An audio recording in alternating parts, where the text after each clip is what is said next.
Well, good afternoon, everybody. We just had a very frank conversation with the Senate and House Democratic leadership. Look, the principle at stake here is very simple. We have disagreements about tax policy, but you don't shut that government down. We have disagreements about health care policy, but you don't shut the government down. You don't use your policy disagreements as leverage to not pay our troops, to not have essential services of government actually function. You don't say the fact that you disagree about a particular tax provision is an excuse for shutting down the people's government and all the essential services that come along with it. If you look at what Chuck Schumer has said in the past consistently, it's whatever our disagreements are, let's negotiate with them. Let's talk about them. Let's figure out a bipartisan solution, but you don't shut the government down. In other words, you don't put a gun to the American people's head and say, unless you do exactly what Senate and House Democrats want you to do, we're going to shut down your government. That's exactly what they're proposing out there. Now, we have to remember, they're very frustrated. They say that they're very frustrated about the fact that this negotiation has not taken place until today. But if you look at the original thing they did with this negotiation, it was a $1.5 trillion spending package, basically saying to the American people, we want to give massive amounts of money, hundreds of billions of dollars to illegal aliens for their health care while Americans are struggling to pay their health care bills. That was their initial foray into this negotiation. We thought it was absurd. We told them it was absurd, and now they come in here saying that if you don't give us everything that we want, we're going to shut down the government. We think that's preposterous. We think it's totally unacceptable, and we think the American people are going to suffer because these guys won't do the right thing. Now, I want to make one final point here. You will hear a lot from Senate Democrats, from House Democrats about the fact that American health care policy is broken.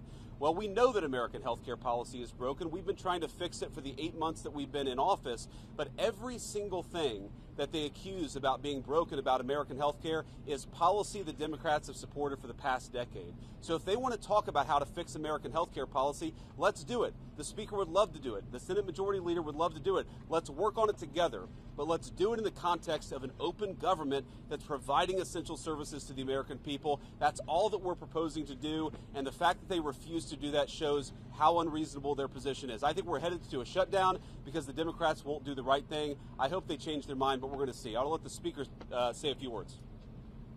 Thank you, Vice President Vance. I want to thank the President as well. They showed strong leadership today. They invited the 4 leaders over here because the President is operating in good faith, and he demonstrated that very well.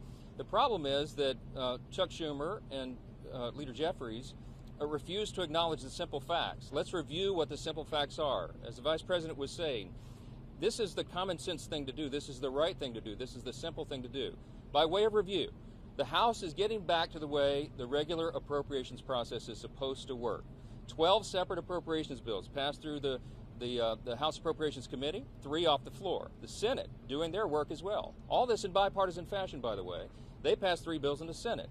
Those bills don't match up exactly. So for the first time in years, since 2019, you have a conference committee that is being constituted between the House and the Senate. This is the way a bill becomes a law. They work out the differences.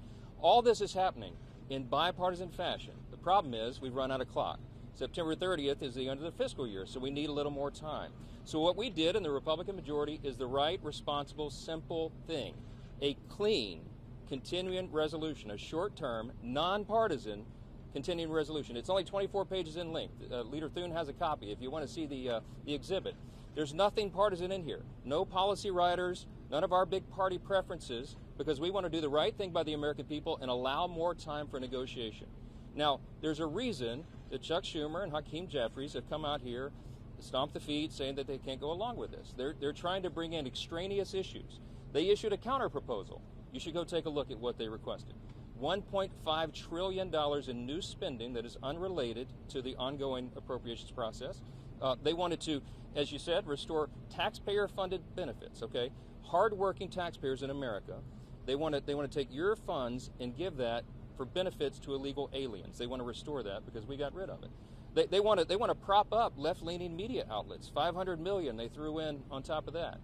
$1.5 trillion on a 7-week stopgap funding measure. We're not going to do that. They know we can't do that, and we never have in the past. During the Biden administration, there were 13 threatened shutdowns. The Republicans in the minority did the right thing. We kept the government open. We're simply asking for the Democrats to do the same. Again, I want to thank President Trump for the strong, solid leadership. He listened to the arguments, and they just wouldn't acknowledge the simple facts. I want to thank Vice President here for showing his leadership as well. If the Democrats make the decision to shut the government down, the consequences are on them, and I think it's absolutely tragic. We've never said that was a good idea. We never believed it is. And I want you to remember, when we voted in the House, we passed it out of the House. The House has done its job. We did that almost 2 weeks ago. Every Democrat in the House except one voted to shut the government down.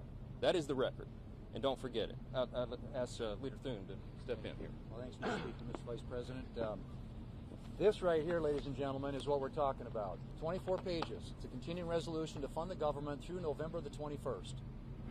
I don't know where they're saying this is some huge partisan thing. This is something we do fairly routinely.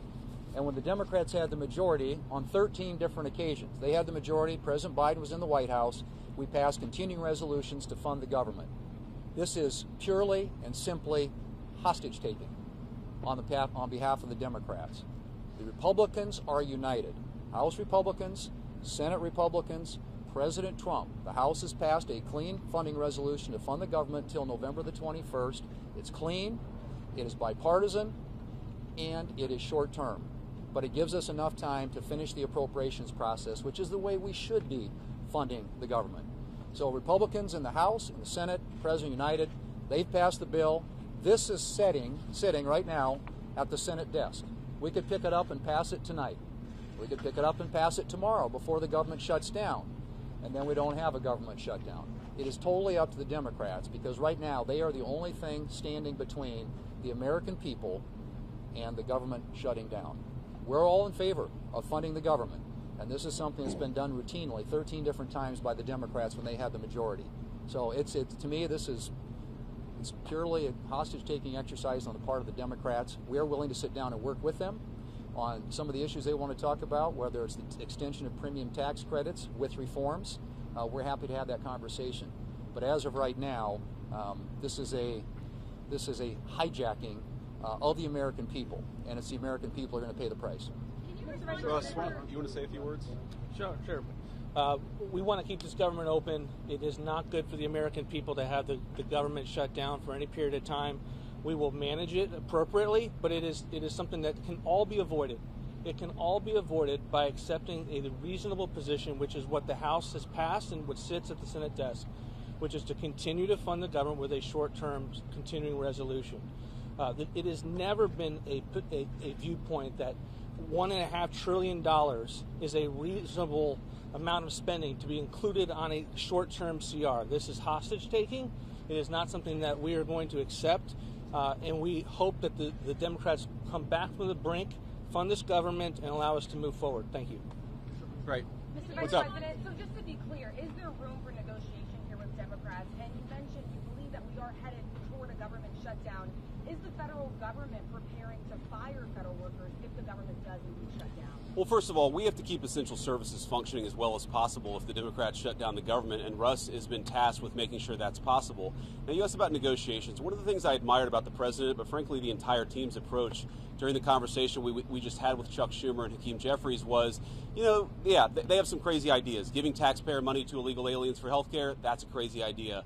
Funding transgender surgeries in Peru, that's a crazy idea. But they had some ideas that I actually thought were reasonable, and they had some ideas that the president thought was reasonable. What's not reasonable is to hold those ideas as leverage and to shut down the government unless we give you everything that you want. There were multiple times where Leader Jeffries or Leader Schumer would say, you know what, we should be doing this, and the President of the United States would say, yeah, absolutely, let's have that conversation, but we're going to do it in the context of the people's government being open. We're not going to let you take the people's government hostage and then give you everything that you want. And that's really the state of the negotiation. Yeah, let's have a conversation, let's have a negotiation, but we're not going to shut down the government because we won't give the Democrats everything that they want. Caitlin. Can you respond to what Senator Schumer said, that there were aspects about health care and things for certain people that the president was learning about for the first time in that meeting? And was the president open to a deal on the AC subsidies?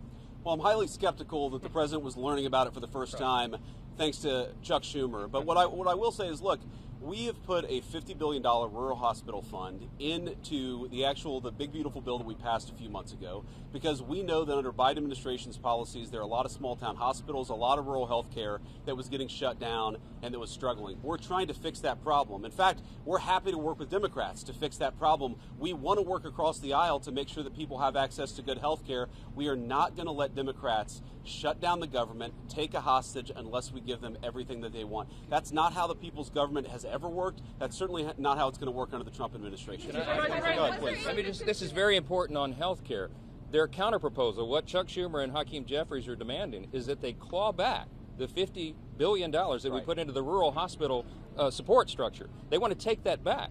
We're not going to do that. We passed that because we have to allow for that. Also, if they shut the government down, not only are troops unpaid, federal workers, and all the services that everybody relies upon, but the WIC program, the nutrition program, women, infant, and children, they will not get that program, will not be funded. FEMA won't be funded. We have hurricanes off the coast of the United States right now. This is serious business. You have telehealth, you have mental health services, all that's funded by the government would stop if Chuck Schumer and Hakeem Jeffries and the Democrats have their way. The Democrat shutdown would be damaging for the country. We can't allow for it. Yeah. Thank you all. Was there any mention of passing a shorter CR?